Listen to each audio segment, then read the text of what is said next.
حدیث نمبر 2922 حضرت انس رضی اللہ تعالی عنہ سے مروی ہے کہ حضرت علی المرتضیٰ رضی اللہ تعالی عنہ یمن سے تشریف لائے تو نبی اکرم صلی اللہ علیہ وسلم نے ان سے پوچھا کس چیز کا احرام باندھا ہے؟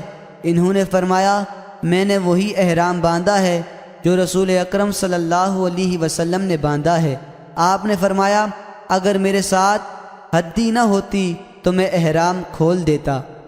حدیث نمبر 2923 ایک اور سند سے بھی یہ روایت مروی ہے۔